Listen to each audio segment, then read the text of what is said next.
Subscribe பண்ணுங்க. அப்படியே பக்கத்துல இருக்க பெல் ஐகானையும் பிரஸ் பண்ணுங்க. இந்த பதிவில் மீன ராசி அன்பர்களுக்கு சனி வக்கர பெயர்ச்சி பலன்கள் காண்போம். ஜூன் மாதம் 29ஆம் தேதி முதல் நவம்பர் மாதம் 15ஆம் தேதி வரை சனி பகவான் ஒரு 140 நாட்களுக்கு கும்பராசியில் வக்கரகதியில் சஞ்சாரம் செய்வார். இந்த வருடம் கும்பராசியிலேயே தான் இருப்பார். மகர ராசிக்கு பின்னோக்கி செல்ல மாட்டார். குருபகானுடைய நட்சத்திரமான புரட்டாதி நட்சத்திரம் 2ஆம் பாதத்திலிருந்து 1ஆம் பாதம், சதய நட்சத்திரம் 4ஆம் பாதம் வரை பின்னோக்கி வந்துவிட்டு நேர்கதியில் முன்னோக்கி சஞ்சாரம் செய்வார். அதாவது நவாம்ச கட்டத்தில் ரிஷபத்திலிருந்து மேசம் மீனராசி வரை வந்துவிட்டு நேர்கதியில் முன்னோக்கி செல்வார். திருக்கணித பஞ்சாங்கப்படி தமிழ் வருடப்படி குரோதி வருஷம் ஆனி மாதம் 15ஆம் தேதி முதல் ஐப்பசி மாதம் 29ஆம் தேதி வரை இந்த 140 நாட்களும் மீனராசி அன்பர்களுக்கு சனி வக்கர பெயர்ச்சியால் எந்த மாதிரியான பலாபலன்கள் நடக்கும் என்பதை இந்த பதிவில் காணலாம். மீன ராசிக்கு லாபத்திற்கும் விரயத்திற்கும் அதிபதியானவர் சனி. சனி கொடுத்தால் யார் தடுப்பார் என்று ஜோதிடத்தில் பழமொழி உண்டு. மீனராசிக்கு விரையாதிபதி சனி பகவான் தான். கடந்த 2 ஆண்டு காலமாக திருக்கணித பஞ்சாங்கப்படி மீனராசி அன்பர்களுக்கு விரயச்சனி நடப்பில் உள்ளது. குரோதி வருடம் பிற்பாதி பங்குனி மாதம் 15ஆம் தேதி வரை இந்த விரயச்சனி தொடரும். மீனராசி அன்பர்கள் இதுவரை எவ்வளவோ தடைகளை கடந்து வந்துவிட்டீர்கள்.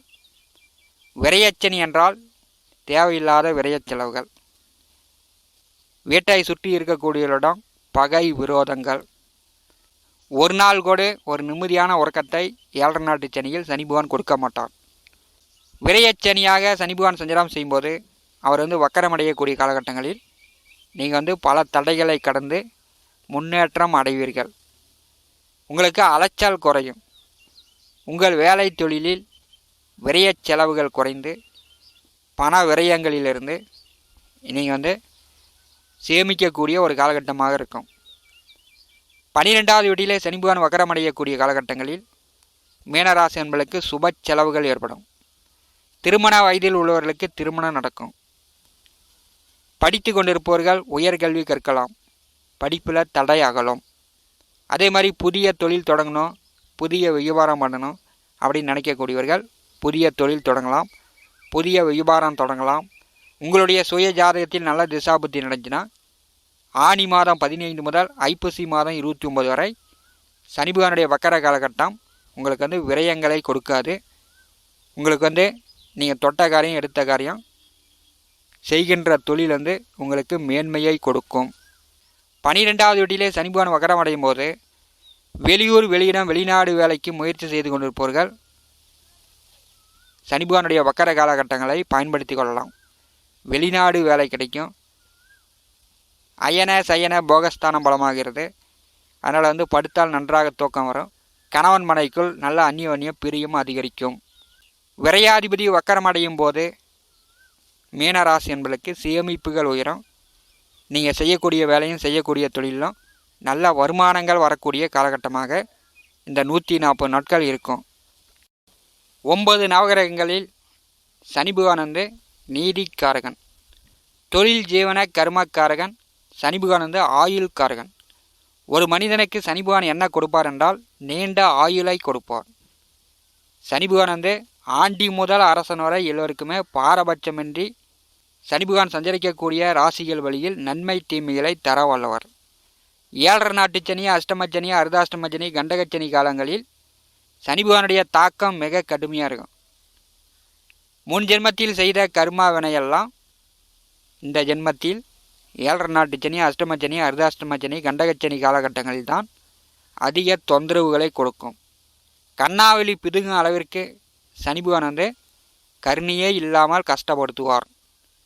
கண்ணீர் விட்டு அழுதாலும் சனி பகவான் விடவே மாட்டார்.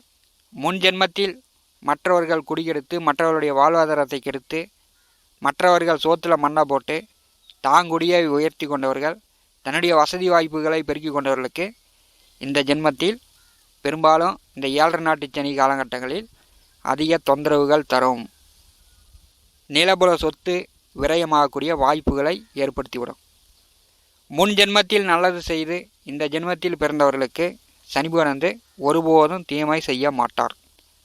சுய ஜாதகத்தில் சனி பகவான் நல்ல நிலையில் இருந்தார் என்றால், அதாவது வக்கரம் நேசம் அஸ்தங்கம் அடையாமல் செவ்வாயுடன் கூட்டணி சேராமல் நல்ல நிலையில் இருந்தார் என்றால், அந்த ஜாதகனுக்கு 7.5 நாட்டு சனி, அஷ்டம சனி, கண்டகச்சனி காலகட்டங்களில் எந்த தொந்தரவுகளும் அதிக அளவு இருக்காது. சுய ஜாதகத்தில் சனி பகவான் வக்கரம் அஸ்தங்கம் நேசம் செவ்வாய் ராகுவுடன் கூட்டணி சேர்ந்து இருந்தார் என்றால், அந்த ஜாதகனுக்கு தொழில் வேலை மூலம் அதிக தொந்தரவுகள் வரும். நிறைய நஷ்டம், விரயம், அலைச்சல் ஏற்படும்.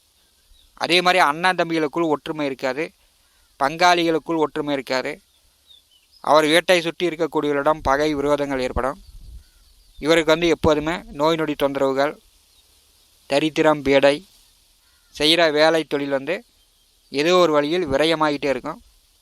சுய ஜாதகத்தில் சனி பகவான் நல்ல நிலையில் இருக்க வேண்டும். மீன ராசிக்கு 12வது வீட்டிலே சனி பகவான் வக்கரமடையும் போது அவர் பார்க்கக்கூடிய 3 ராசிகளும் மீன ராசி என்பதற்கு பெரிய அளவு நன்மைகளையே கொடுக்கும். தனம், வாக்கு, குடும்பஸ்தானத்தை சனி பகவானுடைய 3ஆம் பார்வையால் பதிவு செய்கிறார். பெரும்பாலும் குடும்பத்தில் சுப காரியங்கள் நடக்கும். கணவன் மனைக்குள் நல்ல அந்யோன்யம் பிரியம் அதிகரிக்கும். குடும்பத்தில் உங்கள் பேச்சுக்கு, உங்கள் சொல்லுக்கு மதிப்பு கொடுப்பார்கள். குடும்ப நபர்கள் பேச்சுக்கு நீங்கள் கொஞ்சம் செவி சாய்ப்பீர்கள். அதுக்குண்டான வாய்ப்புகள் உண்டு. சனி பகவானுடைய நேர் 7ஆம் பார்வை 6ஆம் வீட்டின் மேல் விழுகிறது. பெரும்பாலும் கடன் காட்சி எரிஞ்சினா மீனராசி என்பவர்கள் கடனை கட்டுவீர்கள். ஒரு வேலையில் இருக்கக்கூடியவர்கள், தொழிலில் இருக்கக்கூடியவர்களுக்கு உயர் பதவி, கூடுதல் சம்பளம், பிரமோஷன் எதிர்பார்க்கலாம். அதே மாதிரி அரசு வேலைக்கு எதிர்பார்க்கக்கூடியவர்கள் அரசு வேலைக்கு முயற்சி செய்யலாம். அரசு வேலையில் இருக்கக்கூடியவர்கள், அரசியலில் இருக்கக்கூடியவர்கள் இந்த சனி பகவான் வக்கரமடையக்கூடிய காலகட்டங்களில் மக்கள் மத்தியில் பெயரும் புகழும் கிடைக்கும். சனி பகவானுடைய 10ஆம் பார்வை பாக்கியத்தின் மேல் விழுகிறது. வக்கரச்சனியும் குருபகானும் பாக்கியத்தை வாரி செய்யும்போது ஆன்மீக சுற்றுலாக்கள் சென்று வரக்கூடிய வாய்ப்புண்டு. உங்களுடைய இஷ்ட தெய்வத்தையும் உங்களுடைய குல தெய்வத்தையும் மீனராசி அன்பர்கள் வழிபடுங்க. வக்கரச்சனியின் காலகட்டம் உங்களுக்கு நன்மைகளையே கொடுக்கும். பாக்கியத்தை சனி பகவான் பாரி செய்யும்போது தந்தை மகனுக்குள் ஏற்பட்ட கருத்து வேறுபாடுகள் நீங்கும். தந்தை சொல்படி கேட்டு மீனராசி அன்பர்கள் செயல்படுவீர்கள். மீனராசியில் சஞ்சாரம் செய்யக்கூடிய ராகு ஆனி மாதம் 23ஆம் தேதி உத்திரட்டாதி நட்சத்திரம் 4ஆம் பாதத்தில் சஞ்சாரம் செய்வார். சனி பகவான் நட்சத்திரத்தில் ராகு பகவான் சஞ்சாரம் செய்ய போகிறார். ஜென்ம ராசியிலே ராகு பகவான் அமர்ந்திருக்கும் போது மீன ராசி அன்பர்கள் பெரிய அளவு ஆசைப்படாதீங்க. பேராசைப்பட்டீங்கன்னா பெரிய அளவு உங்களுக்கு நஷ்டங்கள் வந்துவிடும். யாரிடமாவது நீங்கள் பணத்தை கொடுத்து ஏமாறுவதற்கான வாய்ப்புகள் உண்டு. பரிகாரம் பண்ணுறேன், இப்போ போய் பரிகாரம் பண்ணால் உடனே நல்லது நடக்கும் அப்படின்னு இந்த மாதிரி பரிகார பூஜைகள் செய்வதை தவிருங்க. பேராசைப்படாதீங்க. மீனராசி அன்பர்களுக்கு பெரிய அளவு பண விரயம் ஏற்படுவதற்கான வாய்ப்புகளும் உண்டு. நேர் 7ஆம் வீட்டிலே கேது பகவான் அமர்ந்திருக்கிறார். திருமண வயதில் உள்ளவர்களுக்கு, திருமணம் ஆனவர்களுக்கு கலத்தர சுகம் பாதிக்கப்படும். 7ஆம் வீட்டில் கேது இருக்கும்போது நண்பர்கள், உறவினர்கள், கம்யூனிகேஷன் தொடர்பெல்லாம் கொஞ்சம் உங்களுக்கு கோபதாபங்கள் ஏற்படுத்துகிற மாதிரியே இருக்கும். அதனால் மீனராசி அன்பர்கள் யாரிடமும் கோபப்படாதீங்க. கொஞ்சம் அனுசரிப்பு தேவை. கணவன் மனைவிக்குள் புரிஞ்சுக்கிங்க. உங்களுக்கு தான் 7.5 நாட்டு சனியில் விரயச்சனி நடக்கிறது. உங்களுக்கு தான் ஜென்ம ராசியில் ராகு பகவான் சஞ்சாரம் செய்கிறார். அதனால் நீங்கள் தான் கொஞ்சம் அனுசரித்து விட்டு கொடுத்து செல்ல வேண்டும். மீன ராசிக்கும் தனுசு ராசிக்கும் அதிபதியான குரு 3ஆவது வீட்டிலே சஞ்சாரம் செய்கிறார். தைரிய வீரியஸ்தானத்திலே சஞ்சாரம் செய்யும்போது நீங்கள் எடுத்த காரியம், தொட்ட காரியம் உங்களுக்கு வெற்றி தரும். அதனால் குடும்ப நபர்களுடைய ஆலோசனை பெற்று ஒரு நல்ல முடிவெடுத்து நீங்கள் புதிய தொழில் தொடங்கலாம். உங்களுடைய வருமானத்திற்குண்டான வழிவகை நீங்கள் பார்த்து கொள்ளலாம். எனக்கே எல்லாம் தெரியும், நானே 3 டிகிரி படித்து விட்டேன் அப்படின்னு நீங்களே அவசரப்பட்டு ஆத்திரப்பட்டு ஒரு முடிவு எடுத்தீங்கன்னா உங்களுக்கு தோல்வியில் நிறுத்திவிடும். மீனராசி என்பர்கள் 50% உங்களுடைய செயல்பாடுகளால் உங்கள் முன்னேற்றத்தை நீங்களே நிர்ணயித்து கொள்ளலாம். மேலும் தகவலுக்கு எங்கள் சேனலை மறக்காமல் சப்ஸ்கிரைப் பண்ணுங்கள். நன்றி.